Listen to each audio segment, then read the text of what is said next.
taught by Miss Gia MLF. Hello students, good evening to you all and Assalamu alaikum warahmatullahi wabarakatuh. இன்றைய நாள் கிளாஸில் நம்ம பார்க்க போகிறது என்னென்னு சொன்னால் 4ஆம் தவணை 2024ஆம் ஆண்டு நடைபெற்ற தவணை பரீட்சை பேப்பர் தான் இன்றைய நாள் நம்ம பார்க்க போகிறோம். ஸோ 2024 நடைபெற்ற எக்ஸாம் பேப்பர் எடுத்து பார்த்தோம்னு சொன்னால் அதில் வழமையை போல் 40 MCQ நம்ம இன்றைய கிளாஸில் செய்ய போகிறோம். இதில் முதலாவதாக வினாக்கள் வந்திருக்குது. 1 தொடக்கம் 5 வரையான ஒவ்வொரு வினாக்களுக்கும் மிகச்சரியான விடையை தெரிவு செய்க என்று தந்திருக்கிறாங்க.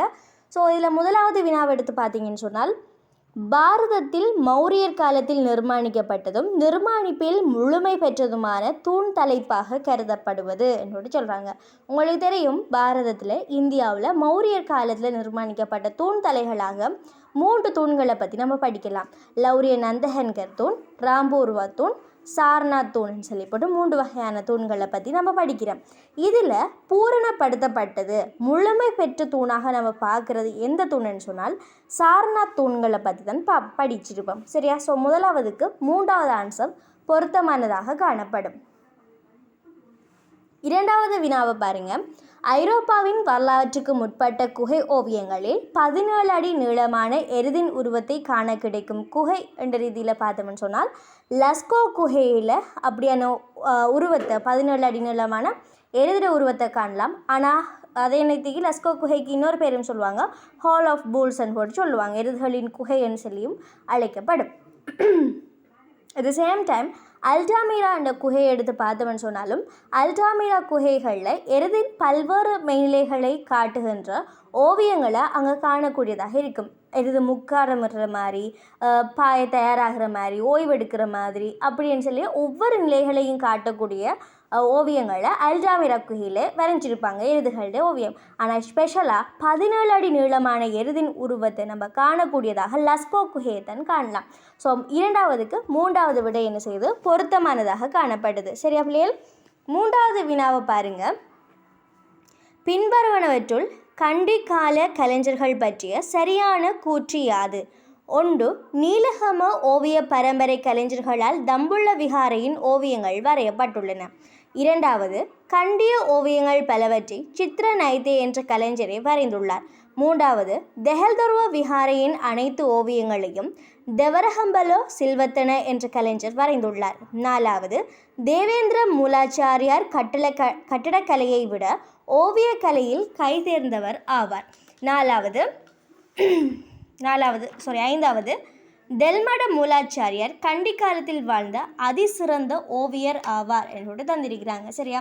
அப்போ கண்டிக்கால ஓவியங்களை பற்றி நம்ம நோமலாக படித்தோம்னு சொன்னால் கண்டிக்கால ஓவியங்களில் 2 வகையாக நம்ம பிரிக்கலாம். ஒன்று மலைநாட்டு ஓவியங்கள், இன்னொன்று கீழ் நாட்டு பிரதேச ஓவியங்கள் சொல்லி போட்டு 2 வகைகளாக பிரித்து உங்களுக்கு படிக்கக்கூடியதாக இருக்கும். தரப்பட்ட வினா என்ன? கண்டிக்கால கலைஞர்கள் பற்றி சரியான கூற்று என்று சொல்கிறாங்க. ஸோ கண்டிக்கால ஓவியங்களை பொதுவாக பார்த்தோம்னு சொன்னாலே கண்டிக்கால ஓவியர்களில் 4 ஓவியர்கள் ஸ்பெஷலாக காணப்படுவாங்க மலைநாட்டில். யாருன்னு சொன்னால் தேவேந்திர மூலாச்சாரியார், ஹிரியாலே நைத, தேவஹம்பல சில்வத்தன, நீலகம பட்டபெந்தி இப்படியான ஆக்கள்லாம் என்ன செஞ்சுருப்பாங்க, ஓவியங்களில் வரைஞ்சிருப்பாங்க. இதில் நிறைய ஓவியங்களை யார் வரைஞ்சன்னு சொன்னால் நீலகம் பரம்பரையை சேர்ந்தவங்க தான் என்ன செய்கிறாங்க, ஓவியங்கள் அதிகம் வரையக்கூடியதாக இருப்பாங்க. அதே நேரம் மலைநாட்டு ஓவியங்களை இதெல்லாம் வரைகிறார்கள். தாழ் பிரதேசத்து ஓவியர்களை பார்த்தோம்னு சொன்னால் அங்கே ஓவியங்களை வரைகிறத விட அரச அனுசரணையில் தான் நிறைய பேர் ஓவியங்கள் வரையப்பட்டு இருந்துச்சு. அதால் ஸ்பெஷலாக சொல்கிற அளவுக்கு இல்லை, நார்மலாக நம்ம படிக்கக்கூடிய ரீதியில் தான் இருக்கும். சரியா? ஸோ இதுக்கு விடை என்ற ரீதியில் பார்த்தோம்னு சொன்னால் முதலாவது விடை என்ன செய்த பிள்ளைகள் பொருத்தமானதாக காணப்படும். சரியா? யார்? நீலகம ஓவிய பரம்பரை கலைஞர்களால் தம்புள்ள குகை இப்படியான ஓவியங்கள், தம்புள்ள குகை விகாரையின் ஓவியங்கள் வரையப்பட்டதாக காணப்படும். சரியா? ரைட். உங்களுக்கு தோணும், சரி அப்படி பார்த்தாலும் அப்போ தெஹல்தொர்வ விகாரையின் அனைத்து ஓவியங்களையும் தெவரஹம்பல சில்வத்தினதனை வரைந்தன்னு தோணும். ஆனால் அவர் எல்லாத்தையும் வரையலை. அங்கே வரைஞ்ச ஓவியம் தெஹல்தொர்வல் 4 ஓவியர்களுமே வரைஞ்சாங்க. அதில் வசந்திர ஜாதக கதை கொஞ்சம் முக்கியத்துவம் காணப்பட்டது. அதை தான் தெவஹம்பல சில்வத்தின ஓவியர் என்ன செய்கிறாரு, வரைகிறாரு. சரியா? ஸோ அந்த வகையில் நம்ம பார்த்தோம்னு சொன்னால் முதலாவது விடை தான் என்ன செய்யுது பொருத்தமானதாக காணப்படும். நாலாவது கேள்வியை பாருங்க. சிந்துவெளி நாகரிகத்தில் கண்டெடுக்கப்பட்ட பல்வேறு தாய் தெய்வ உருவங்கள். சிந்துவெளியில் உங்களுக்கு தெரியும் நிறைய உருவங்கள் கண்டெடுக்கப்பட்டுச்சு. அந்த வகையில் பெண்மையின் முக்கியத்துவமாக நிர்மாணிக்கப்பட்ட உருவங்களாக தாய் தெய்வ உருவங்களை காணலாம். ஸோ அந்த தாய் தெய்வ உருவங்கள் ஒன்று பல்வேறு கற்பாறைகளை பயன்படுத்தி செய்யப்பட்டுள்ளன. இரண்டாவது வெண்கலத்தை பயன்படுத்தி வார்ப்பு செய்யப்பட்ட நிர்மாணிப்புகள் ஆகும். மூன்றாவது களிமண்ணினால் செய்யப்பட்டு சுடப்பட்ட டெராகோட்டா நிர்மாணிப்பு ஆகும். நாலாவது பகுதி பகுதியாக நிர்மாணிக்கப்பட்டு ஒன்றிணைக்கப்பட்டவை ஆகும். ஐந்தாவது மூடற்ற வடிவங்களாக செதுக்கப்பட்ட சிறிய சிலைகள் ஆகும் என்று சொல்கிறாங்க. ஸோ உங்களுக்கு தெரியும் சிந்துவெளி நாகரிகத்தில் தாய் தெய்வ உருவங்கள் எடுத்து பார்த்தோம்னு சொன்னாலே அந்த உருவங்கள் என்ன செய்யப்பட்டது டெராகோட்டா முறை, அதாவது சுடுமண்ணை பயன்படுத்தி நிர்மாணிக்கப்பட்ட சிற்பங்களாகத்தான் காணப்படும். ஸோ நாலாவதுக்கு மூன்றாவது ஆன்சர் என்ன செய்த பிள்ளைகள் பொருத்தமானதாக இருக்குது. சரியா? அடுத்தது ஐந்தாவது கேள்வியை பாருங்க. எகிப்திய புதிய ராசதானி கால சிற்பங்களின் மூலம் சிறப்பாக வெளிப்படுத்தப்படுவது. புதிய ராசதானி காலத்தில் என்ன விஷயம் சிறப்பாக இருக்குது என்று கேட்குறாங்க. ஒன்று மரபு ரீதியான பண்புகள் அதிக அளவில் பயன்படுத்தப்பட்டுள்ளமை ஆகும். இரண்டாவது மரபு ரீதியான அம்சங்களும் யதார்த்தபூர்வமான அம்சங்களும் சமநிலையில் பயன்படுத்தப்பட்டுச்சு. முதலாவது ஆன்சர் என்ன சொல்லப்படுது, மரபு ரீதியான பண்புகள் தான் இருக்குது என்று சொல்கிறாங்க. ரெண்டாவது மரபு ரீதியானதும் யதார்த்தமும் சம அளவில் இருக்குதான். மூன்றாவது இயற்கை பண்புகளுக்கு அழுத்தம் கொடுத்து சித்தரிக்கப்பட்டுள்ளமை. நாலாவது மரபு ரீதியான அம்சங்களை கவனத்தில் கொள்ளலை என்று சொல்கிறாங்க. ஐந்தாவது பாரா அரசர்களின் வீர பராக்கிரமங்கள் சித்தரிக்கப்பட்டுள்ளன. ஸோ இதில் பொருத்தமான விடை தொகுதி என்று பார்த்தோம்னு சொன்னால் மூன்றாவது. ஏன் முழுமையாக மரபு ரீதியான பண்புகள் பயன்படுத்தலை, அதே நேரத்துக்கு மரபு ரீதியானதும் யதார்த்தமானதும் சமநிலையிலையும் பயன்படுத்தலை. ஆனால் அவங்க என்ன செஞ்சாங்க, இயற்கை பண்புகளுக்கு அழுத்தம் கொடுத்தாங்க. சரி, அவங்களால இயன்ற வரை இயற்கை பண்புகளுக்கு அழுத்தம் கொடுக்கப்பட்டு நிர்மாணிக்கப்பட்டதாக இருந்துச்சு. ஸோ மூன்றாவது ஆன்சர் என்ன செய்யுதுன்னு சொன்னால் பிள்ளைகள் பொருத்தமானதாக காணப்படும். சரியா? ரைட். அடுத்த வழியை பார்த்தீங்கன்னு சொன்னால் 6 தொடக்கம் 10 வரையான வினாக்கள் வரப்பட்டிருக்குது. 6 தொடக்கம் 10 வரையான வினாக்களை எப்படி தந்திருக்கிறாங்கன்னு சொன்னால் ஃபுல்லாக பிக்சர் தந்திருக்கிறாங்கன்னா 6 தொடக்கம் 10 வரையான வினாக்களில் 1 தொடக்கம் 7 வரையான பிக்சர்ஸ் தந்துட்டு அது சம்மந்தமாக என்ன செய்கிறாங்க, கீழுக்கு வினாக்கள் மூலம் கேட்குறாங்க. இப்படிவான சந்தர்ப்பங்களில் நீங்கள் என்ன செய்யணும், ஃபஸ்ட்டு அந்த பிக்சர் என்னன்னு சொல்லி இனங்காணணும். அது இனங்காண தெரிஞ்சிட்டேன்னு சொன்னாலே உங்களுக்கு என்ன செய்யும், அடுத்தடுத்த விடைகளை நீங்கள் இலகுவாகவே கொடுத்துட்டு வருவீங்க. இது என்ன பிக்சர் நமக்கு தெரியாத பட்சம் அது எப்படி ஆன்சர் பண்ணுறதுன்றது உங்களுக்கு கஷ்டமாக இருக்கும். ஸோ முதலாவது இடத்துல இருக்கிற பிக்சரை பாருங்கள். முதலாவது இருக்கிறத பார்த்தீங்கன்னு சொன்னால் நிசங்கமல்ல மன்னனால் நிர்மாணிக்கப்பட்ட நிசங்கலத மண்டபம். ஸோ இது என்ன காலத்திற்குரியது, புலனறுவை காலத்திற்குரியதாக காணப்படுது. சரியா? இரண்டாவது பிக்சர் எடுத்து பார்த்தீங்கன்னு சொன்னால் ரன்கோத் விஹாரை, இதுவும் புலனறுவை காலத்துக்குரியதாகத்தான் நிர்மாணிக்கப்பட்டிருக்குது. மூன்றாவது எடுத்து பாருங்கள், புலனறுவை வட்டதாகிய நிர்மாணிக்கப்பட்டிருக்குது. நாலாவது எங்களுடைய இந்தியாவில் நம்ம படிப்போம் பல்லவ கலை என்று சொல்லி அதில் நகுல சகாதேவ இரதம் சொல்லப்படுற 5 இரதங்களில் சகாதேவ இரதம் தரப்பட்டிருக்குது. ஐந்தாவது பிக்சர் எடுத்து பார்த்தீங்கன்னு சொன்னால் உபோசதகர, அதாவது போயாதின கருமங்களை செய்கிறதுக்காக ஒன்று கூடுற மண்டபம் தான் இந்த உபோசதகர என்று சொல்லப்படுறது. ஆறாவது எடுத்து பார்த்தீங்கன்னு சொன்னால் எங்களுடைய ஸ்பெஷலான சிலைமணி, அதோட எல்லாருக்கும் விருப்பமான சிலைமணி தூபராம சிலைமணி. ஏழாவது எடுத்து பார்த்தீங்கன்னு சொன்னால் நாங்கள் இந்தியாவில் நம்ம படிக்கிற சிந்துவெளி நாகரிகத்தில் வர குளிக்கும் தடாகம் இருக்குது. சரியா? ரைட். இப்படியான இடங்களை பிடிச்சி கொண்டு ஒவ்வொரு பேராக என்ன செய்கிறாங்க, ஆக்கள் இருக்கிறாங்க. இவங்களுக்கு நாம் என்ன செய்யணும், இவங்க என்னென்ன வினாக்களுக்குள்ளே வந்திருக்கிறாங்க, எப்படி இதுக்கு ஆன்சர் கொடுக்குறன்றது நம்ம என்ன செய்வோம் இப்போ நம்ம பார்ப்போம். சரியா? ரைட். முதலாவது வினாவை பாருங்கள். இவற்றுள் பௌத்த சமய நிர்மாணிப்புகளாக கருதத்தக்கவை, பௌத்த சமயத்தோடு சம்பந்தப்பட்டதாக என்னென்ன கருதத்தாக இருக்கிறது. இந்து சமயம் இல்லை, பௌத்த. சரியா? பௌத்த சமயம் என்ன போக நம்ம என்ன செய்யலாம், கலஸில் ஆன்சர் கொடுக்கலாம். முதலாவது பிக்சர் என்னதுக்காக நிசங்கலதா மண்டபம் நிர்மாணிக்கப்பட்ட போயாதின கருமங்களை செவிமடுக்கிறதுக்காக அதை கொடுக்கலாம். ரைட். இரண்டாவது பிக்சர் கொடுக்கலாம், புலனறுவை காலம். ரைட், பௌத்த சமயத்தோடு சம்மந்தப்பட்டது. மூன்றாவது கொடுக்கலாம். சரியா? புலனறுவை வட்டதாகி சிலைமனையை பாதுகாக்கிறதுக்காக நிர்மாணிக்கப்பட்டது. 4வது கொடுக்கலுமா? இல்லை. ஏன்னா ரைட். அடுத்தது 5வது கொடுக்கலாம். ஏன் போயாதின கருமங்களை செய்கிறதுக்காக ஒன்று கூடுற மண்டபம். 6வது கொடுக்கலாம். ஏன்னா ரைட். 7வது சிந்துவெளி நாகரிக மக்கள் கொடுக்கலாம். ஏன்னா பௌத்த சமயத்தோடு தொடர்புடையது இல்லை. ஸோ 1, 2, 3, 5, 6 இப்படியான விடை தொகுதியெல்லாம் எங்கே வருமென்று சொன்னால் நீ பாரு, முதலாவது ஆன்சரில் இருக்கும். சரியா? ஸோ அப்போ என்ன ஆன்சர் கொடுக்குறோம்? நம்ம 6வதுக்கு 1 சொல்லி ஆன்சர் கொடுக்கிறோம். சரியா? 2வது கேள்வி பாருங்கள். இவற்றுள் இந்தியாவில் அமைந்துள்ள நிர்மாணிப்புகள் ஆனவை. லேசா ஒன்றுமே யோசிக்க தேவையில்லை, லேசாக ஆன்சர் கொடுக்கலும். 4வதும் 7வதும். ஏன்னா இந்த விடை தொகுதி எங்கே இருக்குது? 4வது விடையிலேயே இருக்காங்க. சரியா? அப்போ 4வது விடையை நம்ம என்ன செய்கிறோம்? கொடுக்குறோம். 8வது வினாவை பாருங்கள். இவற்றுள் புலனறுவை கால கட்டடங்களின் சிறப்பாக வெளிப்படுத்தப்படுற படைப்புகளாக. புலனறுவை காலத்திற்குரியதா? நிசங்கலதா மண்டபம் புலனறுவைக்குரியது. ரன்கோத் விஹாரை புலனறுவைக்குரியது. புலனறுவை வட்டதாகிய புலனறுவைக்குரியது. தூபராம சிலைமனை புலனறுவைக்குரியது. சரியா? அப்படின்னு சொல்லி பார்த்தோம்னு சொன்னால் 1, 2, 3, 6 இந்த விடை தொகுதி எங்கே இருக்குது? முதலாம் நம்பர் பாரு. சரியா? ரைட். அப்போ 8வதுக்கு முதலாவது ஆன்சர் என்ன செய்யுது? பொருத்தமானதாக இருக்குது. 9வது கேள்வியை பாருங்கள். இவற்றுள் புலனறுவை கால தலதா பூமியில் காணப்படும் நிர்மாணிப்புகள். புலனறுவைக்குரிய தலதா பூமியில் காணப்படுற நிர்மாணிப்புகள் என்று சொல்லி பார்த்தோம்னு சொன்னால் நிசங்கல்லதா மண்டபம், புலனறுவை வட்டதாகிய புலனறுவை தூபராம சிலைமனை. சரியா? ஸோ 1, 3, 6 என்ற பிக்சர் எடுத்து பார்த்தோம்னு சொன்னால் 3ஆம் நம்பரில் நம்மளுடைய ஆன்சர் என்ன செய்யுது இருக்கிறாங்க. 10வது கேள்வியை பாருங்கள். இவற்றுள் நாகரிக காலத்திற்குரிய நிர்மாணிப்பு. 1 இந்தியன்னு தந்திரிக்கலாம். இந்தியன்னு சொன்னால் நாங்கள் 2 விஷயம் இருக்குது. பல்லவ கலை நிர்மாணிப்பு ஒன்று, சிந்துவெளி ஒன்று கொடுக்கலாம். ஆனால் இங்கே நாகரிகம் என்று தந்ததால் உங்களுக்கு நாகரிக நோக்கில் என்னடப்பான்னு சொல்லி நீங்கள் குழம்புவீங்க. பட் யோசிக்கிறதுக்கு ஒன்றுமே இல்லை பிள்ளைகள். சிந்துவெளி நாகரிகம் நம்ம படித்தோமே, அதுதான் என்ன செய்கிறாங்க? இவற்றுள் நாகரிக காலத்திற்குரியதுன்ட்டு தாராங்க. ஸோ அதுக்கு என்ன பிள்ளைகள் வரும்? நாகரிகம். சிந்துவெளி நாகரிகத்திற்குரியது என்னது பிக்சர்? 7வது பிக்சர். ஸோ 2வதுல என்ன செய்கிறாங்க? 7ஆம் நம்பர் இருக்கிறாங்க. ஸோ நம்ம 2வது ஆன்சர் என்ன செய்வோம்? கொடுத்துடுவோம். அவ்வளோதான். சரியா? அந்த 10 கேள்வி என்ன செய்யுது? நான் கலஸில் முடியுது. சரியா? இப்போ அடுத்த கேள்வியாக நம்ம பார்க்க வேண்டியது என்ன இருக்குது பிள்ளைகள்? 11 தொடக்கம் 15 வரையான வினாக்கள். சரியா? ஓகே. இந்த 11 தொடக்கம் 15 வரையான வினாக்கள் அமைய பெற்ற முறையை பார்த்தோம்னு சொன்னால் ஏ தொடக்கம் இ வரையான பிக்சர்கள் தரப்பட்டிருக்குது. அந்த பிக்சர்ஸை இனங்கண்டு 11 தொடக்கம் 15 வரையான வினாக்கள் அனைத்துக்கும் விடையளிக்கக்கூடியதாக இருக்கும். இப்போ 11வது வினாவை எடுத்து பார்த்தீங்கன்னு சொன்னால் ஃபஸ்ட்டு இப்போ அந்த படத்தை நம்ம கண்டுக்குவோம்.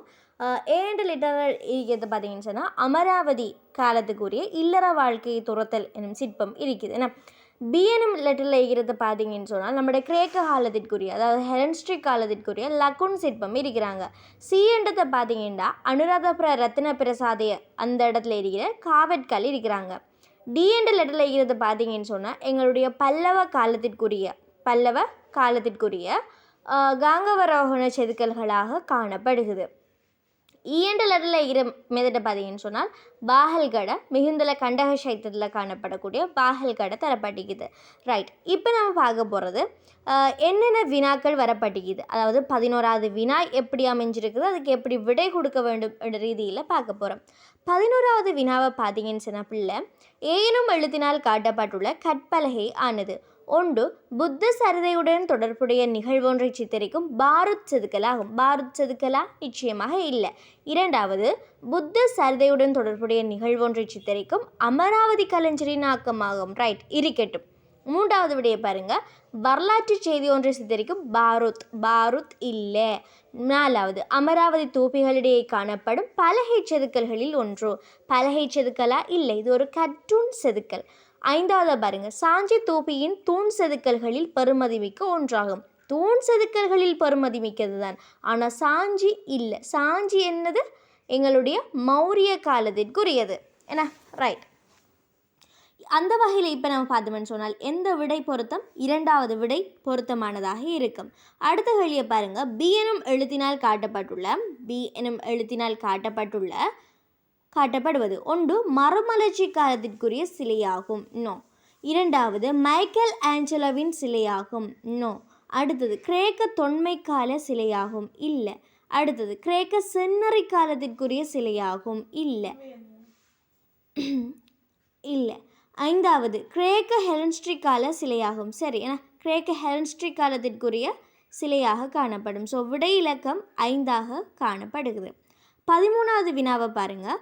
சீனும் எழுத்தினால் காட்டப்பட்டுள்ள காவற்கல்லானது ஒன்று அனுராதபுர கலைஞரின் ஆக்கப்பூர்வ தன்மையை எடுத்துக்காட்டும் பெருமதி வாய்ந்த படைப்பாகும். இரண்டாவது செதுக்கல் கலையின் பல்வகைமையை எண்ணக்கரு ரீதியாக எடுத்துக்காட்டும் ஆக்கம். மூன்றாவது நாகராஜனையும் ஏனைய குறியீடுகளையும் கொண்டமைந்த ஒரு படைப்பாகும். நாலாவது காவற்கல் பற்றிய எண்ணக்கருவை வெளிக்காட்டும் அனுராதபுர கால மிகச்சிறந்த காவற்கல் ஆகும். எஸ், ஏன்னா அனுராதபுர கால மிகச்சிறந்த காவற்கல். சொல்லப்போனால் நீங்கள் 2018ஆம் ஆண்டு பாஸ் பேப்பரில் முதலாவது எம்சிக்யூ ஏ லெவல் பாஸ் பேப்பரில் முதலாவது எம்சிக்யூ பார்த்தீங்கன்னா இது ஏவினா தான் வந்திருக்கும் இதே மெதட்டில். ஐந்தாவது வரையறுக்கப்பட்ட தளத்தில் வடிவங்கள் ஒருங்கிணைக்கப்பட்ட பலகை செதுக்கலா? இல்லை, நிச்சயமாக இல்லை. ஸோ 4வது விடை பொருத்தமானதாக இருக்கும். 14வது வினாவை பாருங்கள்.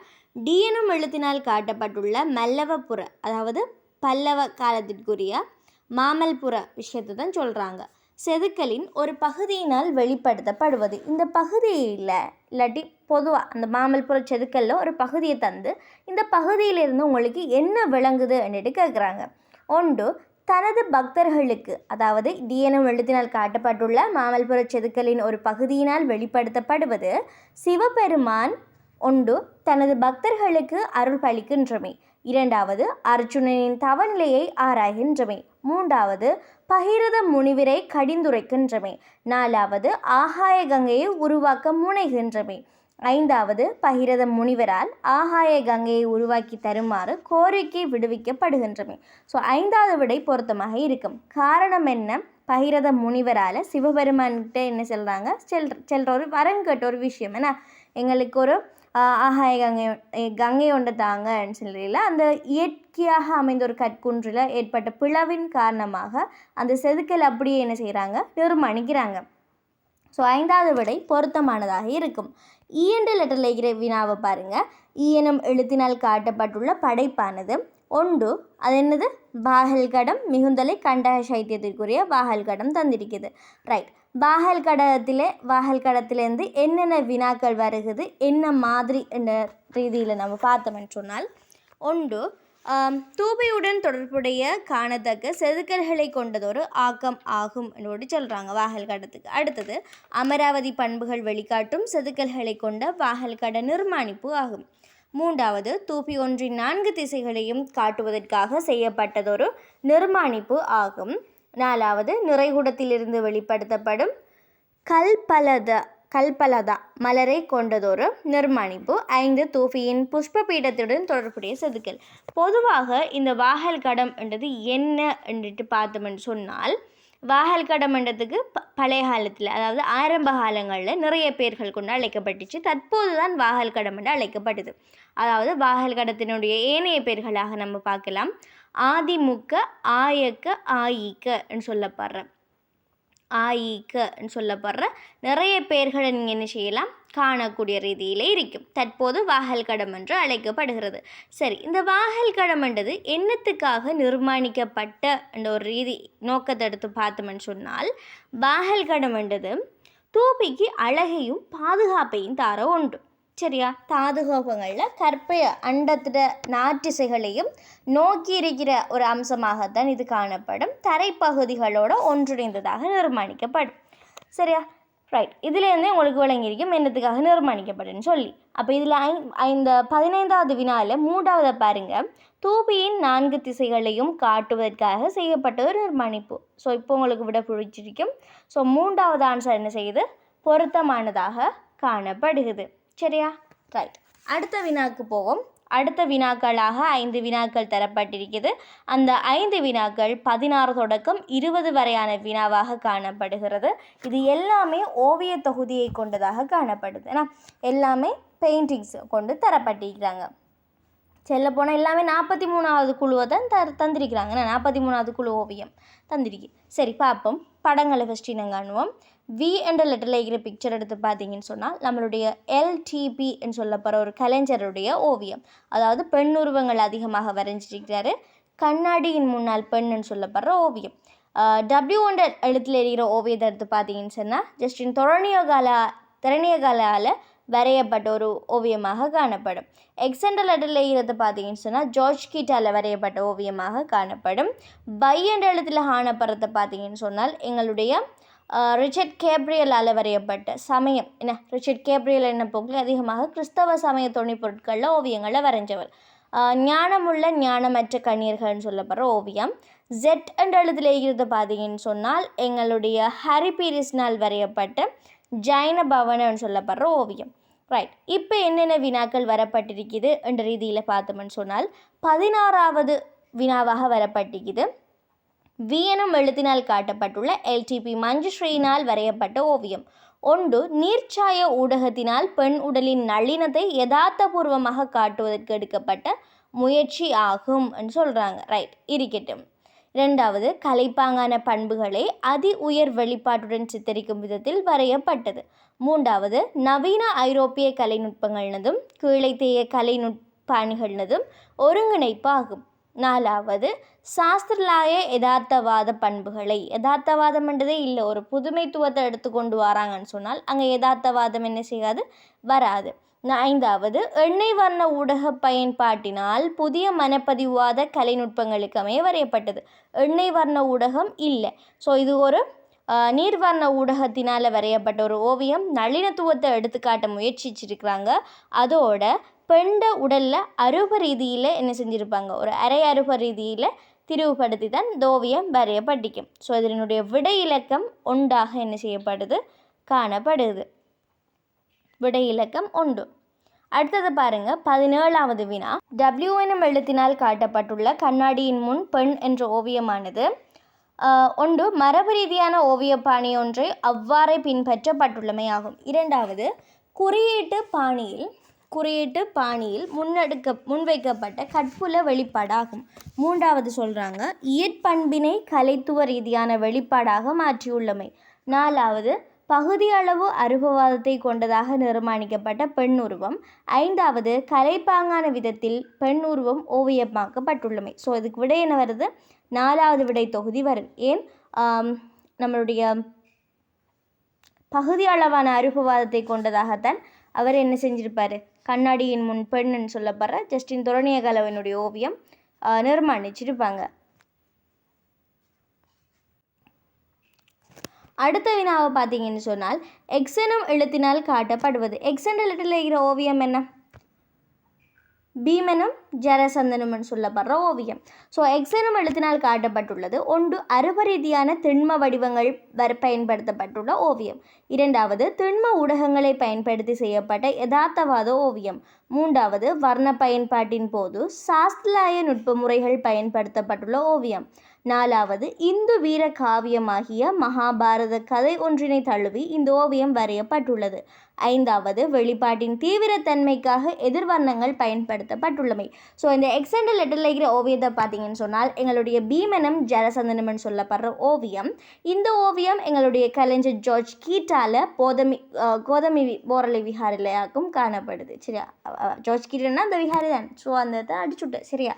ரைட், அடுத்த விஷயம் என்னன்னு சொன்னால் இவர் ஜார்ஜ் கீட்டன் அப்போ என்னது, கனவடிவவாத கலைஞர். சரியா, அவர் அருபவாதத்தையோ இல்லாட்டி திண்ம ஊடகங்களை பயன்படுத்தி நிர்மாணிக்கலை. அவருடைய ஓவியங்கள் எப்படி இருக்கும், கனவடிவாதத்தை பயன்படுத்தினதாக தான் இருக்கும். சரியா, 4வது விடைய பாருங்க, மிச்சம் பொருத்தமானதாக இருக்கும். அதாவது மிக பொருத்தமானதாக இருக்கும். காரணம் என்ன, இந்த வீர காவியமாகிய மகாபாரத கதை ஒன்றினை தழுவி இந்த ஓவியம் வரையப்பட்டுள்ளது என்று சொல்லப்படுது. ஸோ 4வது விடை என்ன செய்து பிள்ளைகள், மிக பொருத்தமான விடையாக இருக்கும். சரியா, நோட் பண்ணிக்கோங்களா. ரைட், அடுத்த வினாவை பாருங்க, 19வது வினா. பையனும் எழுத்தினால் காட்டப்பட்டுள்ள ரிச்சர்ட் கேப்ரியலின் ஓவியமானது சமய பணி ஒன்றுக்கு செல்லும் பெண்களை பற்றியதொரு விபரிப்பாகும். இரண்டாவது, வடிவங்களும் வர்ணங்களும் சித்திரப்பாணியிலும் குறியீட்டு பாணியிலும் பயன்படுத்தப்பட்டுள்ளமையாகும். மூன்றாவது, முழு பரப்பிலும் சிறந்த வர்ணம் பொருத்தப்பாட்டை பேணி உள்ள ஒரு படைப்பு. நாலாவது, பெண்களின் 2 குழுக்களுக்கு இடையிலான செய்தி ஒன்று சித்தரிக்கப்பட்டுள்ளமையாகும். 5வது யதார்த்தபூர்வமான தன்மை கலைப்பாங்குடன் சித்தரிக்கப்பட்டமையாகும். ஸோ மிக பொருத்தமான விடை என்று சொல்லிட்டு பார்த்தோம்னு சொன்னால் 4வது விடை தான் இதுக்கும் ஆன்சராக வரும். ஏன்னு சொன்னால் நம்ம ஏற்கனவே கிளாஸ்லேயும் படிச்சிருப்போம், ப்ரைவேட் கிளாஸ் அதுகளில் படிச்சிருப்போம். ஸோ இந்த ரிச்சர்ட் கேப்ரியலில் ஞானமுள்ள ஞானமற்ற குழுக்கள் கன்னியர்கள் என்றதை பார்த்தீங்கன்னு சொன்னால் இவங்க இங்கேயால ஒரு ரவுண்டு அடிப்பாங்க, இங்கேயால ஒரு ரவுண்டு அடிப்பாங்க. அதாவது 2 குழுக்களாக இந்த பெண்கள் பிரிந்து ஒரு செய்தி ஒன்றை பரிமாற்றப்படுகின்ற ஒரு ஓவியமாக காணப்படும். ஸோ 4வது ஓவியம் 4வது விடை தொகுதி என்ன செய்த பிள்ளைகள் பொருத்தமானதாக வருது. சரியோ? அடுத்தது Z எனும் எழுத்தினால் காட்டப்பட்டுள்ள ஓவியத்துக்கு ஹாரி பீரிஸ் வழங்கியுள்ள பேர். பிளேஸ் நம்ம இனக்கண்டத்திலேயே பார்த்துட்டு இது ஜைன பவனம்னு சொல்லி. ஸோ முதலாவது ஆன்சர் தான் என்ன செய்யுது பொருத்தமானதாக வருது. சரியா? ரைட். இப்படியே நம்ம பார்த்து கொண்டிருந்த நம்ம அடுத்த கேள்விக்கு அப்படியே எஸ்கேப் ஆனவன் சொன்னால் பாஞ்சவன் சொன்னால் 21 தொடக்கம் 25 வரையான வினாக்கள் தரப்பட்டிருக்குது. இந்த வினாக்கள் எப்படி அமைஞ்சிருக்குன்னு சொன்னால் முழுவதுமாக கட்டிட தொகுதிகளையும் கட்டிடங்களையும் பற்றி தரப்பட்ட ஒரு வினாவாக காணப்படுது. வளமையாக இனங்காண்ற மாதிரி நம்ம பிக்சர்ஸ்கள் இனங்கண்டுக்குவோம். இனங்கண்டம்னு சொன்னால் இவங்க யாருன்னு நம்ம தெரிஞ்சிச்சுன்னு சொன்னால் அங்கால என்ன அக்கு வேறு ஆணி வேறுண்டு எல்லாத்தையும் பிரியலாம். ஸோ ஃபஸ்ட்டு இவங்க யாருன்னு நமக்கு தெரியணும். ஏன்னா யாருண்டே தெரியாமல் ஒரு ஆளோட நம்ம கேள்விகளை கேட்கலாமா? இல்லை. ஸோ தெரிஞ்சுக்கிட்டால் அவங்க எப்படியான கேள்விகளை கேட்டாலும் எங்களுக்கு இவங்களை பற்றி தெரியும்னு சொல்லிப்போ நம்ம என்ன செய்யலாம், டீட்டெயில்ஸ் கொடுத்துட்டே போகலாம். ஸோ P&L லெட்டரில் இருக்கிற பிக்சரை பாருங்கள். இது ஒரு வட்டதாகிய புலனறுவை காலத்திற்குரியது தான். ஆனால் என்ன வட்டதாகியன்றது உங்களுக்கு அடிக்கடி மறக்கிற இப்படியான தூண் தலைகளோட காணப்பட்ட லேச நம்மளால் செல்லும் மெதிரிகிரிய வட்டதாகிய. Q&L லெட்டரில் பார்த்தீங்கன்னு சொன்னால் இது நம்மளோட பயப்புள்ள யாப்பகு அரண்மனை படிவரிசை. ஏன்னா படிவரிசை எப்படி இருக்கும்? தலதா மாளிகைக்கு முன்னால் அமைந்துள்ள படிவரிசையாக இருக்கும். R& லெட்டரில் பார்த்தோம்னு சொன்னால் 7 அழகா இருக்கிற எங்களுடைய திரௌபதி இரதம் பல்லவ கலைக்குரியது. ஏன்னா இந்திய காலத்தில் பல்லவ கலையில் அமைஞ்சுள்ள அழகான எளிமையான சிறிய ஆலயம் திரௌபதி இரதம். S& லெட்டரில் இருக்கிற பிக்சரை பார்த்தீங்கன்னு சொன்னால் அது எங்களுடைய அஜந்தா குகை. ஏன்னா அஜந்தா குகை. சரியா? ரைட். அடுத்தது T&L லெட்டரில் இருக்கிறத பார்த்தீங்கன்னு சொன்னால் 2ஆம் சிவாலயம். இதுவும் எங்களுடைய புலனறுவை காலத்திற்குரியதாக காணப்படும். இப்போ நம்ம பார்ப்போம் முதலாவது கேள்வி. P&M எழுதினால் காட்டப்பட்டுள்ள கட்டிட நிர்மாணிப்பானது அப்படியே பார்த்தோம்னு சொன்னால் 5வது விட வரும். மெதிரிகையை வட்டதாகிய. இதெல்லாம் ஒரு கேள்வியா? ஆனால் சரி இப்படி கேள்விகள் இருந்தால் தான் லேசி நமக்கு லேசாக ஒரு மார்க்ஸ் எடுத்துகிட்டு போகலாம். ரைட். 22வது கேள்வியை பாருங்கள். Q&M எழுத்தினால் காட்டப்பட்டுள்ள தம்பதினிய காலப்பகுதிக்குரிய இந்த நிர்மாணிப்பானது 1 கருங்கற்களை கொண்டு கட்டப்பட்ட படிக்கட்டுகளை கொண்ட நுழைவாயிலாகும். 2வது யாப்பகுவ இடிபாடுகளுடன் தொடர்புடைய நுழைவாயிலாகும். 3வது கற்களான செதுக்கல்களை கொண்ட கதவு சட்டகம் ஆகும். 4வது சோழர்களின் கலைப்பாணிக்கமைய அமைக்கப்பட்ட யாப்பகுவ அரண்மனையின் நுழைவாயில். 5வது யாப்பகுவ தலதா மாளிகைக்கு முன்னால் அமைந்த நுழைவாயில். இதே வினாவை எங்களுடைய பாஸ்ட் பேப்பரில் நீங்கள் புரட்டி பார்த்து ஆராய்ந்தீங்கன்னு சொன்னால் 2018 27வது MCQவாக வந்திருப்பாங்க. சரியா? ஸோ அந்த வகையில் நம்மளால் ஆன்சர் கொடுக்கலும் 5வது விடை யாப்பகுவ தலதா மாளிகைக்கு முன்னால் அமைந்துள்ள நுழைவாயிலாக காணப்படும். சரியா? அடுத்த வினாவை பாருங்க பிள்ளை. 23வது கேள்வி. 23வது கேள்வி கேட்குறாங்க எங்களுடைய திரௌபதி ஆலயம் பற்றி. 6 எழுத்தினால் காட்டப்பட்டுள்ள பஞ்சபாண்ட ரத கோயிலுக்குரியத்தான இது 3 அங்கங்களை கொண்ட பிரமிட் வடிவ கோயிலாகும். எங்களுதான் நேரம், இதுதான் நேரம். ஏன்னா இது ஒரு சிறிய ஆலயம், அதோட எளிமையான ஆலயம் பிரமிட்ன்னு சொல்கிறாங்க. ஏன்னா 2வது மிகச்சிறிய திரௌபதி அம்மன் கோயிலாகும். ரைட். இருக்கட்டும், அப்படியே இருக்கட்டும். கோயில் அம்மன் கோயில் அப்படின்லாம் சொல்லி நீங்கள் யோசிப்பீங்க, அதில் இருக்கட்டும். 4வது தனிக்கல்லினால் செதுக்கப்பட்ட சகாதேவரத கோயில் ஆகும். இல்லை பிள்ளை. ஏன்னா 4வது எளிய வடிவில் அமைந்த வீமரதம். எளிய வடிவில் ஓகே, அது என்னடா வீமரதத்தை தந்துட்டியல். ஸோ அதால் விட போல 5வது பிரமிட் வடிவ கூரை அமைப்பை கொண்ட தர்மராஜ ரத கோயில். ஸோ 5வது விடையும் பிழை. எங்களுடைய 2வது விடை மிகச் சரியானதாக காணப்படும். ஸோ நீங்கள் விடை ஆன்சரை போட்டுக்கலாம். 2வது விடை தரும்.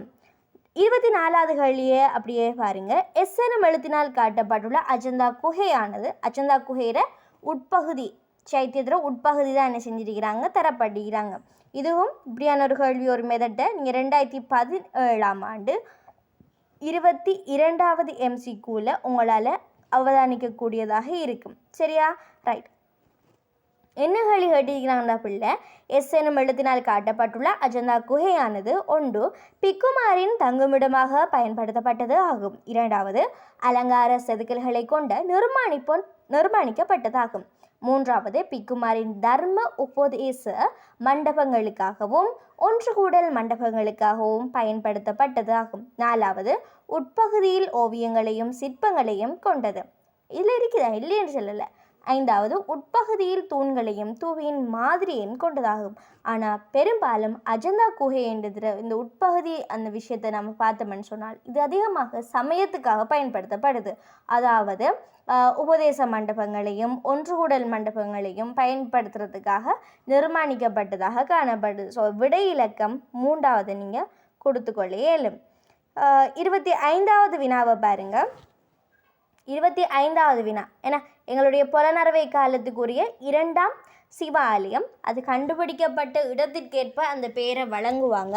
இந்த 2ஆம் சிவாலயம்ன்றதை பற்றி நான் நிச்சயமாக சொல்லணும்.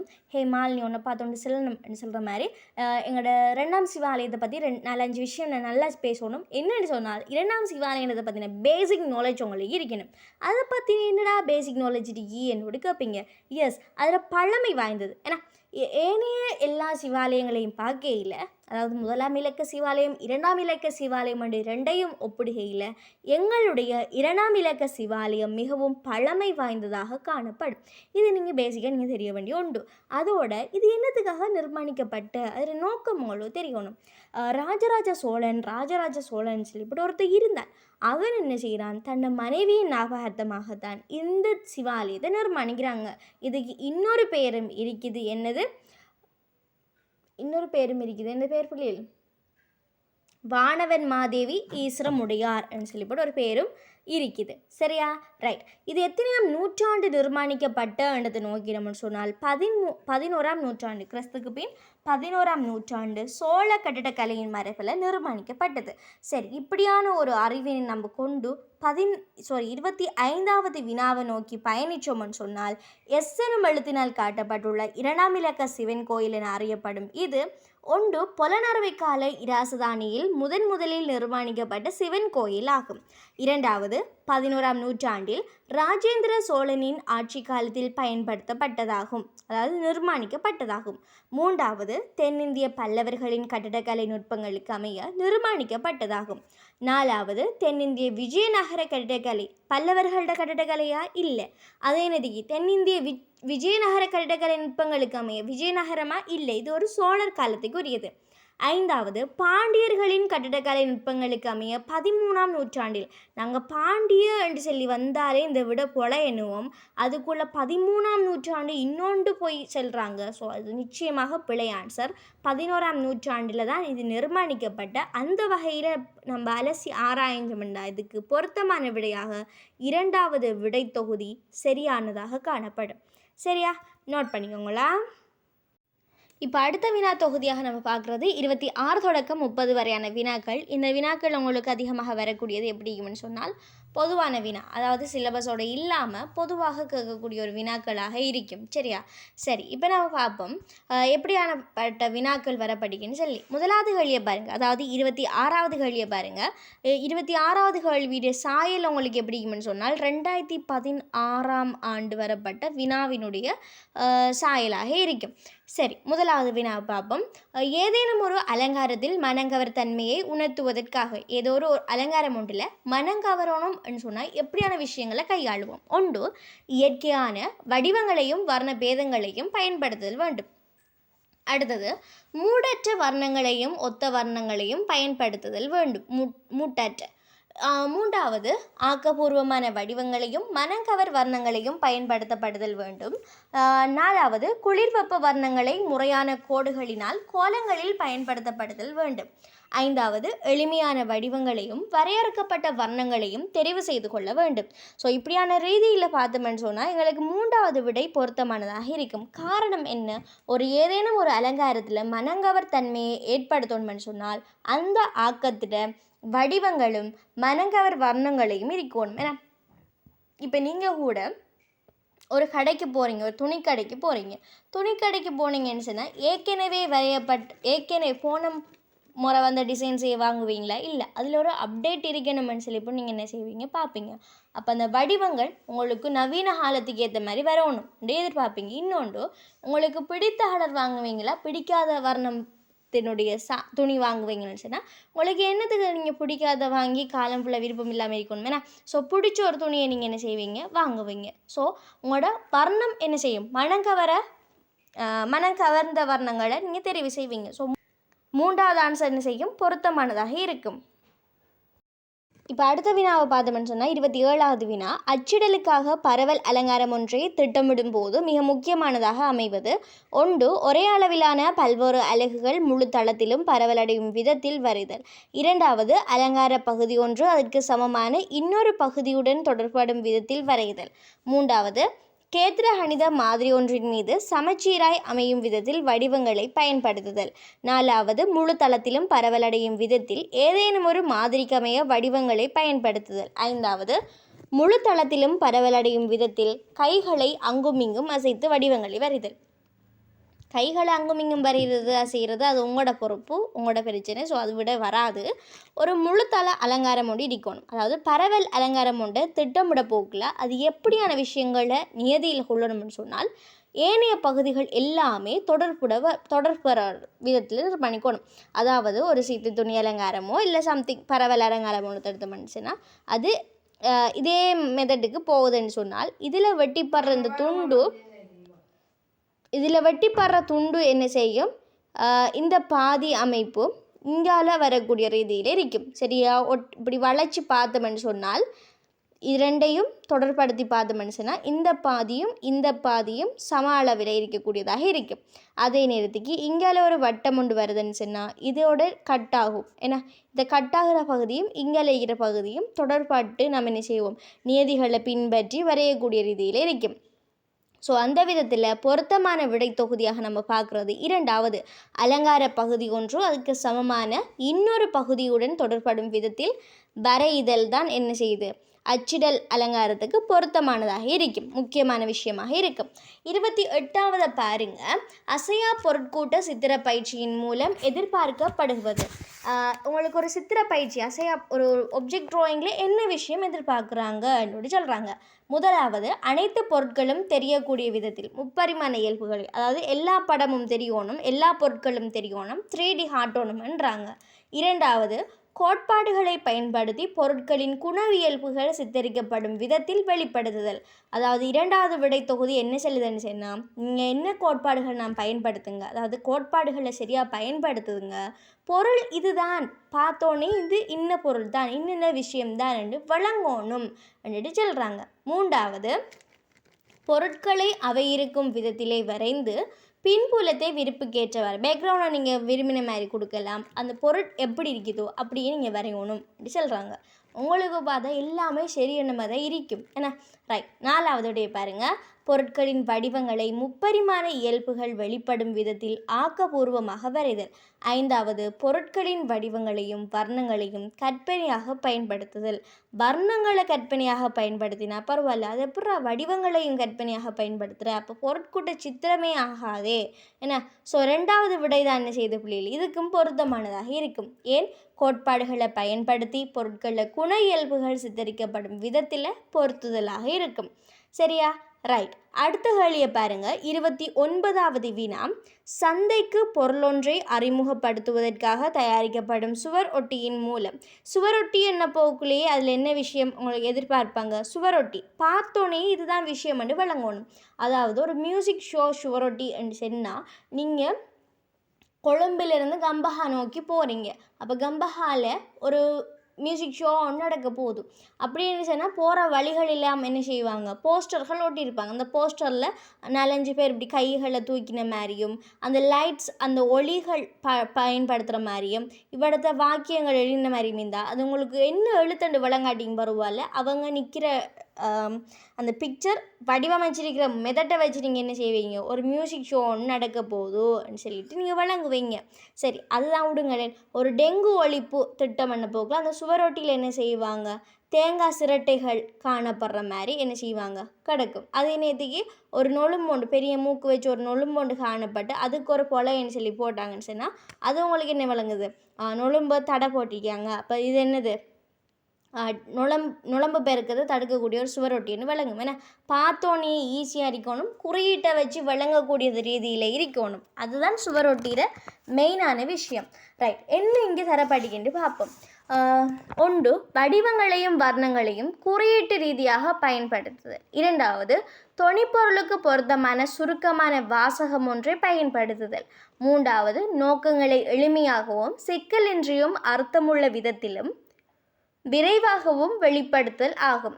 நாலாவது, குறியீட்டு ரீதியான உருவங்களை தளத்துக்கும் வெளிக்கும் பொருத்தும் விதத்தில் திட்டமிடுதல். ஐந்தாவது, சிறந்த நிறையை கொண்டதாக வர்ணமயமாக நிர்மாணிப்பது.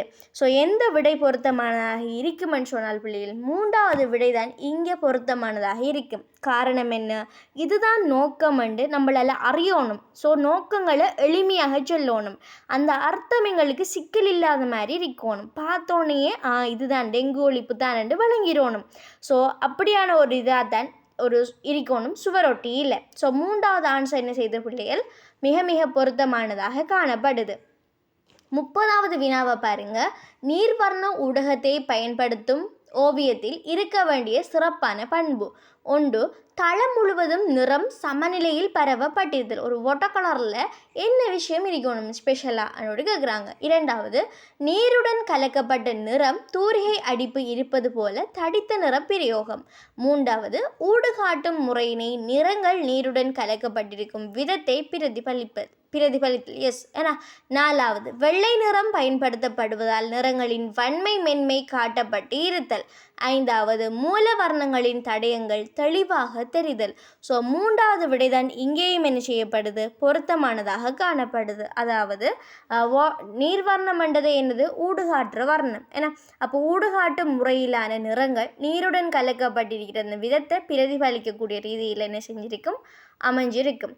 ஸோ அடுத்த வினா தொகுதியாக நம்ம பார்த்தோம்னு சொன்னால் 31 தொடக்கம் 35 வரையான வினாக்கள் அமைந்திருக்குது. இங்கே ஃபுல்லாக நோட்ஸை தந்துட்டு இங்கே ஒரு பிக்சரை தந்து அந்த பிக்சர்லேருந்து என்ன செய்கிறாங்க, கேள்வியை தாரான். இப்படி நீங்கள் செதுக்கல்களை பார்க்கலாம், அதாவது சமயம் தொடர்பான செதுக்கலையும் பார்க்கலாம், கட்டிடங்களையும் பார்க்கக்கூடிய ரீதியில் இருக்கும். ரைட், 31வது வினாவை பாருங்கள். 31வது வினா, அந்த பிக்சரை பார்த்தீங்கன்னா உங்களுக்கு தெரியும், எங்களுடைய இசுரமுனிய விஹாரையில் காணப்படுற குதிரை தலையும் மனித உருவமும் சொல்லப்படுற ஓவியம். ஏன்னா ரைட், 31வது கேள்வியை பாருங்கள். அருகில் காட்டப்பட்டுள்ள செதுக்கல் காண கிடைப்பது. ஒன்று, இசுரமுனியவின் ரன்மசு பூங்காவில் அமைந்துள்ள பாறையில் ஆகும். இரண்டாவது, இசுரமுனியவில் இயற்கையாக அமைந்துள்ள பாறையின் மேற்பகுதியில் ஆகும். மூன்றாவது, ரன்மசு பூங்காவில் உள்ள தடாகம் ஒன்றிற்கு அருகில் ஆகும். நாலாவது, இசுரமுனிய தடாகத்துக்கு அருகில் இயற்கையாக அமைந்துள்ள பாறையில் ஆகும். ஐந்தாவது, இசுரமுனிய அரும்பொருட்காட்சியகத்தில் ஆகும். இசுரமுனிய அரும்பொருட்காட்சியகத்தில் வச்சிருக்கிறாங்க காதலர் சிலையை வச்சிருக்கிறாங்க. ஆனால் இந்த குதிரை தலையும் மனித உருவமும் மற்றும் நீராடும் யானைகள் இப்படியான 2 சிற்பங்களையும் எங்கே காணலாம்னு சொன்னால் இசுரமுனிய பாறையில், அதாவது இசுரமுனிய குளிக்கும் தடாகத்துக்கு அருகில் இயற்கையாக காணப்படுற ஒரு பாறையில் தான் அதை காணக்கூடியதாக இருக்கும். ஸோ விடை இலக்கம் 4. 4வது விடையை மீண்டும் ஒரு முறை கவனிங்க, அவதானிங்க. இசுரமுனிய தடாகத்துக்கு அருகில் இயற்கையாக அமைந்துள்ள பாறையில் ஆகும்.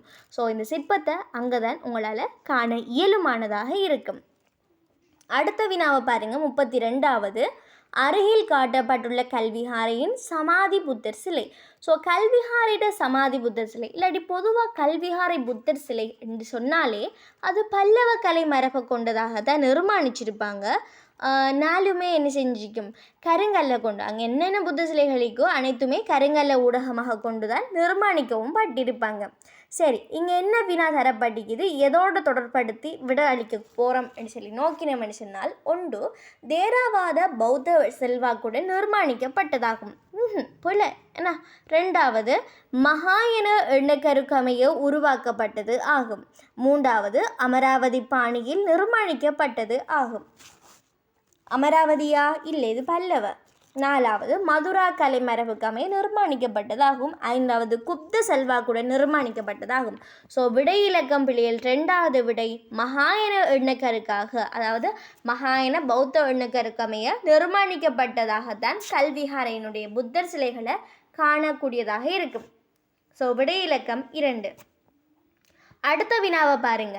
தற்போது, அதாவது அடுத்த வினா என்னது, விஜயோத்பாய தரப்பட்டிருக்கிறாங்கண்ணா. ரைட், பாப்போம். தற்போது சிதைவுகளாக எஞ்சியுள்ள இக்கட்டிடக்கலை நிர்மாணிப்பு ஒன்று அனுராதபுரத்தின் விஜயபாகு அரச மாளிகை ஆகும். அனுராதபுரம் அது பொலனறுவை ஏன்னா. ரெண்டாவது பொலனறுவையின் விஜயபாகு அரச மாளிகை ஆகும். அப்போ இப்போ பொலனறுவைன்னு தந்திருக்கிறாங்க, அரச மாளிகைன்றது எங்களுக்கு கொஞ்சம் டவுட்டாக இருக்கு, அதில் இருக்கட்டும். மூன்றாவது பராக்கிரமபாகு சமுத்திரத்துக்கு அருகில் அமைந்த நிசங்க மல்லனின் அரச மாளிகை ஆகும். நிசங்க மல்லனு தான், நிசங்கல தான் மண்டபம் இருக்குதே, இது என்னத்துக்குடாவாப்பா என்ன. நாலாவதை பாருங்க, பொலனறுவை லங்கா திலக சிலைமணி ஆகும். பொலனறுவையில் சிலைமனை இருக்குதான், ஆனால் இப்படியான சிலைமனை இல்லை, இது சிலைமனை இல்லை ஏன்னா. ஐந்தாவது பராக்கிரமபாகு மன்னனின் அரச சபையான விஜயோத்பாய் ஆகும். இது கொஞ்சம் மிச்சம் சரியா பொருத்தமானது மாதிரி உங்களுக்கு படும். ஸோ அதுவும் விட சரியா. ஐந்தாவது விட, அதாவது பராக்கிரமபாகு மன்னன் அரச சபையான விஜயோத்பாயை தான் இங்கே காண கிடைப்பது. 34வது வினாவை பாருங்க. அருகில் காட்டப்பட்டுள்ளது. ஸோ அருகில் காட்டப்பட்டு இந்த பிக்சர் எடுத்து பார்த்தீங்கன்னு சொன்னால் எங்களுடைய காந்தார கலையில் காணப்படுற ஒரு புத்தர் சிலை. என்ன புத்தர் சிலை? கடின செயல் துஷ்கர கிரியாவன்னு சொல்லப்படுற புத்தர் சிலை. அதாவது புத்தர் என்றவர் வளமையாக கீற போகலே சரி, படிக்க போகலே சரி, சதை வச்சு குண்டா இருக்கிற மாதிரி தான் படிப்போம். ஆனால் அந்த காலத்தில் கொஞ்சம் யோசிச்சுட்டு இருக்கிறாங்க. எப்படின்னு சொன்னால் புத்தர் என்ன போகல, அவங்க நிறைய தவம் இருந்திருக்கிறாங்க, நிறைய சமூக பணிகளை போதிச்சிருக்கிறாங்க, அறநெறி கருத்துக்களை என்ன செஞ்சிருக்கிறாங்க, மக்களுக்கு தெரிவிச்சிருக்கிறாங்க. அப்படியான ஒரு ஆள் எப்படி நிறைவான உடலை கொண்டிருக்க இயலும்? அவங்க எலும்பும் தோலுமாக நலிவான ஒரு உடலை தான் கொண்டிருக்க இயலும் என்று சொல்லி ஒரு கற்பனையில் செதுக்கப்பட்ட ஒரு சிற்பமாகவும் மிகச்சிறந்த கலையம்சங்களை கூடிய சிற்பமாகவும் காணப்படுற ஒரு சிற்பம் தான் இங்கே நம்ம பார்க்க போகிற துஷ்கரகிரியாவ சிற்பம். சரி, என்ன வினா கேட்கப்படுகின்ற பார்ப்போம். 34வது வினா. அருகில் காட்டப்பட்டுள்ளது ஒன்று கடின செயலை விழுமிய ரீதியாகவும் பௌதீக ரீதியாகவும் எடுத்துக்காட்டும் படைப்பு. இரண்டாவது போதிசத்துவரின் கடின செயலை யதார்த்த பூர்வமாக சித்தரிப்பதற்கும் காந்தார கலைஞர்கள் மேற்கொண்டதொரு முயற்சி. ரைட். மூன்றாவது பாருங்க, காந்தார கலைஞரின் ஊடக பயன்பாட்டையும் கலை திறமையையும் வெளிப்படுத்தும் சிறந்த உதாரணம். நாலாவது பௌத்த இலக்கியத்தில் விவரிக்கப்படும் கடின செயல் யதார்த்த பூர்வமாக சித்தரிக்கப்பட்டுள்ளமை. ஐந்தாவது போதிசத்துவரின் மெலிந்த உடலின் தனிமையை கல்லிலான ஊடகத்தில் சித்தரிக்கும் இந்திய சிலை ஆகும். ஸோ இரண்டாவது விடைய பாருங்க பிள்ளைகள், மிகவும் சரியானது மாதிரி இருக்கும். ஏன்? போதிசத்துவரின் கடின செயலை யதார்த்த பூர்வமாக சித்தரிப்பதற்கு அவங்க மேற்கொண்டு வரும் முயற்சி. ஏன்னா இயற்கையாக யதார்த்தமாக எப்படியெல்லாம் காட்டணுமோ அவ்வளோத்துக்கு என்ன செய்கிறாங்க, கஷ்டப்பட்டு நிர்மாணிச்சிருக்கிறாங்க. ஸோ இரண்டாவது விட என்ன செய்த பிள்ளை பொருத்தமானதாக வரும். சரியா? சரி. 35வது வினாவை பாருங்க. 35வது வினாவை பார்த்தோம்னு சொன்னால் எங்களுடைய மோசஸ் சிலை யார் நிர்மாணிச்சா? மைக்கேல் ஆஞ்சலோவால் நிர்மாணிக்கப்பட்டது. ஸோ இங்கு காட்டப்படுகிறது அருகில் சிலையால் வெளிப்படுத்தப்படுவது ஒன்று கிரேக்க சென்னறி காலத்தில் நிர்மாணிக்கப்பட்டது ஒரு படைப்பாகும். சென்னறி காலத்திற்குரியது இல்லை பிள்ளை. ஸோ முதலாவது ஆன்சர் பிள்ளை. இரண்டாவது மறுமலர்ச்சி காலத்தில் உருவான அதி உன்னத வெண்பழங்கு சிலையாகும். மூன்றாவது கம்பீரமான நபர் ஒருவரை சித்தரிப்பதற்கு மேற்கொள்ளப்பட்ட உயர்மட்ட முயற்சி ஆகும். நாலாவது ஹெலனிஸ்டிக் காலத்தில் வாழ்ந்த சிறந்த சிற்ப கலைஞரின் ஒருவரின் சிலையாகும். ஐந்தாவது பாப்பரசர் யூலியஸின் புதைகுழியில் உள்ள பிரதான சிலையாகும். ஸோ ஐந்தாவது விடை பொருத்தம். ஏன்? இது மோசஸ் சிலையானது பாப்பரசர் யூலியஸின் புதைகுழியில் இருக்கிற பிரதான சிலையாக என்ன செய்யப்பட்டிருக்குது, நிர்மாணிக்கப்பட்டிருக்குது. ஸோ ஐந்தாவது விடை என்ன செய்த பிள்ளைகள் பொருத்தமானதாக காணப்படும். சரியோ? ரைட். அப்படியே அடுத்த வினாக்கு பார்த்தோம்னு எங்களுடைய பேப்பரோட இறுதி தருவாயில் இருக்கிற 36 தொடக்கம் 40 வரையான வினாக்கள் எங்களுக்கு காணக்கூடிய ரீதியில் இருக்கும். ஸோ 36 தொடக்கம் 40 வரையான வினாக்கள் பார்த்தோம்னு சொன்னால் பொதுவாக ஒரு பிக்சர் ஒன்று தந்து அந்த பிக்சரில் கேள்வி கேட்டிருக்கிறாங்க. இந்த கேள்வி அமைப்பு தான் பிள்ளைகள் ஓஎல்ஐஎம் என்னது, இப்படி நம்ம ஏஎல்ல இப்படி ஒரு சின்ன படமாக நம்ம பார்க்குறது. ஓஎல்ல இதுக்கெல்லாம் நம்ம விடை எழுதணும், கையால் மெனக்கட்டு விடை எழுதணும், தனியாக ஒரு பெரிய படமாக வரும். அதை பார்த்தாலே நமக்கு கண் இருட்டிக்கிட்டு வரும். ஏன்னா ஒரு பயம் ஒன்று வரும், பார்த்தாலே நடுங்குதல்ல அதிருதல்ல இந்த மாதிரி இருக்கும். ஏன்னா ரைட், அப்படின்ற ஒரு பேப்பர். இப்போ நம்ம என்ன செய்கிறோம், எம்சிக்யூ தானே, ஈஸியாக வந்தாலும் வராட்டியும் 1, 2, 3, 4 சரி போட்டுட்டு போகிறோம். ஏன்னா ரைட், ஃபஸ்ட்டு இப்போ பார்ப்போம் எப்படியான வினாக்கள் வருது, என்னென்ன பிக்சர் வந்திருக்குது. ஸோ இதான் பிக்சர். இந்த பிக்சரில் எப்படியான கேள்விகள் வந்திருக்குது, இது என்ன விஷயம் வந்து ஃபஸ்ட்டு நம்ம என்ன செய்வோம், ஸ்டடி பண்ணுவோம். ஸோ இங்கே இருக்கிற பிக்சர் எடுத்து பார்த்தோம்னு சொன்னால் பிள்ளைகள் எங்களோட ஜார்ஜ் கீட்டினுடைய ஓவியம். ஏன்னா என்ன ஓவியம் என்ற ரீதியில் பார்த்தோம்னு சொன்னால் யமனை தோற்கடித்தல் ஓவியம் நிறைய பேர்களால் அழைக்கப்படும். ஏன்னா மாரபராஜயம், மாறனின் தோல்வி, யமனை தோற்கடித்தல் இப்படியான சொல்லியெல்லாம் என்ன செய்யப்படுது, பேர்களால் அழைக்கப்படும். இது யாரால் வரைஞ்ச, ஜார்ஜ் கீட்டால் வரைஞ்ச. ஜார்ஜ் கீட் என்னும்போது என்ன விஹாரை உங்களுக்கு ஞாபகம் வரும், கொழும்பு போரலை கோதமி விஹாரை ஞாபகம் வரும். ஏன்னா போரலை கோதமி விஹாரைன்னு கொடுத்தாலும் சரியா ரைட், இது உங்களுக்கு மெயினான விஷயம். இப்போ பார்ப்போம் கேள்விக்குள்ளே என்டர் ஆகுவோம். 36வது வினாவை பாருங்க. 36வது வினா, இந்த சித்திரத்தின் மூலம் கலைஞர் வெளிப்படுத்த முற்பட்ட விடயம். அவர் என்னது நினைச்சாரோ எங்களுக்கு எப்படி தெரியும் நீங்கள் சொல்லுவீங்க. ஆனால் இதில் ஹெடிங்கை கொடுத்தீங்கன்னா போதும். ஸோ ஒன்று, பௌத்த மத கலையின் பிரபல்யமான ஒரு துணைப்பொருளான மாயாதேவியின் கனவு. எங்களுக்கு அதை வரைஞ்சாராண்டு எங்களுக்கு தெரியாது. ஏன்னா 2வது, பௌத்த மத கலையின் பிரபல்யமான ஒரு தொழிற்பொருளான யமனை தோற்கடித்தல். எஸ். ஏன்னா 3வது பாருங்க, பௌத்த மத கலையின் பிரபல்யமான ஒரு தொழிற்பொருளான மகாகவி ஜாதகம் எங்களுக்கு தெரியாது. 4வது, இந்து வீர காவியமான மகாபாரதத்தின் கதையாகி பீமனும் ஜெரசந்தனும். இப்போ தான் சுட ஒரு கேள்வி ஒன்று பார்த்தோம், பீமனும் ஜெரசந்தனும் தொடர்பாக ஓவியங்களில் தரப்பட்டிருந்துச்சு. 43வது குழு செட் அப்படியே வந்த ஓவியங்களில் நாங்கள் ஒரு கேள்வி ஒன்று, பீமனும் ஜெரசந்தனும் எப்படி இருக்குமென்னு எங்களுக்கு தெரியும். ஸோ இது அந்த பிக்சர் இல்லை. ஏன்னா 5வது பாருங்க, இலங்கை வருகையின் முக்கியமான சம்பவமான விஜயனின் வருகை. 2வது விட என்ன செய்யுது, பொருத்தமானதாக இருக்குது. என்ன, யமனை தோற்கடித்தல் ஓவியம். 37வது பாருங்க, இந்த சித்திரத்தின் படைப்பாளி ஜார்ஜ் கீட். அழகாக இருக்குது, கலர்ஸ்ல ஆன்சர் கொடுக்கலாம். 3வது ஆன்சர் பிள்ளைகள் சரியா. அடுத்த வினாவை பாருங்க, இந்த சித்திரத்தில் காணப்படும் முக்கிய வடிவங்கள். 1, யதார்த்த தன்மையை உயிரோட்டம் மிக்கதாக காணப்படுதல். இல்லை, எப்படி உயிரோட்டமாக காட்டிலும், எப்படி யதார்த்த தன்மையில் காட்டிலும், இது ஒரு கனவடிவவாதம். ஏன்னா 2வது, அரூப நிலையான வெளிப்பாட்டு கலைப்பாணி இயல்புகள். அரூபம் இல்லை, கனவடிவவாதம். எங்களுக்கு தெரிஞ்சதெல்லாம் கனவு மட்டும்தான். ஏன்னா கனவடிவவாதம் மட்டும்தான், கியூபிசம். 3வது, ரொமான்டிக் வாத முறையில் காட்டப்பட்டிருத்தல். நோ. 4வது பாருங்க, கனவடிவாத முறையில் காட்டப்பட்டிருத்தல். எஸ். அடுத்தது 5வது, கண்டிய பண்புகளையும் தமக்கே உரித்தான பண்புகளையும் கலந்து காட்டியிருத்தல். நோ. ஸோ 4வது விடை இதுக்கு பொருத்தமானதாக வரும். சரியா ரைட். 39வது வினாவை பாருங்க, இவ்வோவியம் காணப்படும் இடம். கழனி புதிய விகாரை. நோ.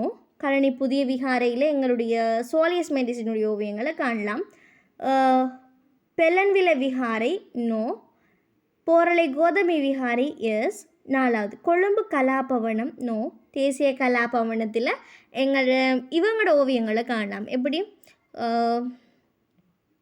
யாருடைய ஓவியங்களை எப்படி காணலாம், குழுக்கலைஞர்களுடைய ஓவியங்கள் அல்ல. ACGS Amarasekara, David Paynter, JDA Perera இப்படியான ஓவியங்களில் கொழும்பு தேசிய கலாபவனத்தில் காணக்கூடிய ரீதியில் இருக்கும். 40வது அடுத்தது கரகம்பிட்டிய சுப்பராமிய எம்சால்சனுடைய ஓவியங்களை அங்கே காணலாம். ஸோ இதுக்கு விடை பொருத்தமானதாக 3வது விடை காணப்படும். சரியா, போரலை கோதமி விகாரையில் எங்களுடைய ஜார்ஜ் கீட்டனுடைய ஓவியங்கள் காணப்படும். 40வது வினாவை பாருங்க, இவ்வோவியத்தில் இரேகை பயன்பாட்டின் சிறப்பாக கருதப்படுவது. 1, தடித்த மெல்லிய கோடுகள் பயன்படுத்தப்பட்டுள்ளது. 2வது, புறக்கோடு இடுவதன் மூலம் உருவ தெளிவு ஏற்படுத்தப்பட்டுள்ளது. மூன்றாவது முறிகோடுகள் மூலம் உணர்வு வெளிப்படுத்தப்பட்டுள்ளது. நாலாவது உருவ வேறுபாட்டை காட்ட இரேகை பயன்படுத்தப்பட்டுள்ளது. இரேகை பயன்படுத்தினதே உருவத்தை வேறுபடுத்தி காட்டுறதுக்கு தான் என்று சொல்கிறாங்க. சரியா? ரைட். அடுத்தது ஐந்தாவது வெளிப்பாட்டை தீவிரப்படுத்த இரேகைகள் பயன்படுத்தப்பட்டுள்ளது. இதுதான் பிள்ளைகள் மிகச்சரியான விடை. ஏன் வெளிப்பாட்டை தீவிரப்படுத்துறதுக்கு இந்த ஓவியம் என்ன ஸ்பெஷல் சொல்லி காட்டுறதுக்காகத்தான் என்ன செய்யப்படுது, இரேகை பயன்படுத்தப்படுது. ஸோ ஐந்தாவது விடை மிக மிக பொருத்தமான ஒன்றாக காணக்கூடிய ரீதியில் இருக்கும். ஸோ ஐந்தாவது விடை என்ன செய்யுது, பொருத்தமானதாக இருக்கும். வெளிப்பாட்டை தீவிரப்படுத்த இரேகைகள் உபயோகப்படுத்தப்பட்டிருக்கிறாங்க. சரியா? ரைட். ஸோ இப்படியான வினாக்களை கொண்டு எங்களுடைய 40 MCQவும் இந்த FWCன்னு சொல்லப்படுற ஒரு வினா பேப்பர் நம்ம என்ன செய்கிறோம், இன்றைய நாள் நம்ம கலந்துரையாடி இருக்கிறோம். சரியா? ரைட். இது தொடர்பான எஸ்ஏ வினாக்கள் எல்லாம் நீங்கள் தான் எழுதி ப்ராக்டிஸ் பண்ணணும். அப்படியான வினாக்களையும் நீங்கள் என்ன செய்யுங்க, நல்ல ஆறுதலாக பாருங்கள். அப்படி இல்லாட்டியும் 4-5 பேப்பர் நீங்கள் நோட்ஸ்களை பார்த்து எழுதினா கூட உங்களுக்கு அடுத்த முறை எப்படி எழுதணும்னு சொல்லி ஆட்டோமேட்டிக்காக உங்களுக்கு என்ன செய்யும், கை வரும். ஸோ பயிற்சி தான் நம்மை பலப்படுத்தும். நீங்கள் நிறைய எக்ஸாம் பேப்பரை செய்யுங்க, அது உங்களுக்கு நல்ல சப்போர்ட்டாக இருக்கும். சரியா பிள்ளைகள்? ரைட். ஸோ இப்படியான ஒரு பேப்பர் நம்ம பார்த்து இந்த கிளாஸ் நம்ம முடிச்சிருக்கிறோம். Have a nice day to you all and good night. Bye. மீண்டும் ஒரு முறை இன்னொரு வகுப்பில் சந்திப்போம்.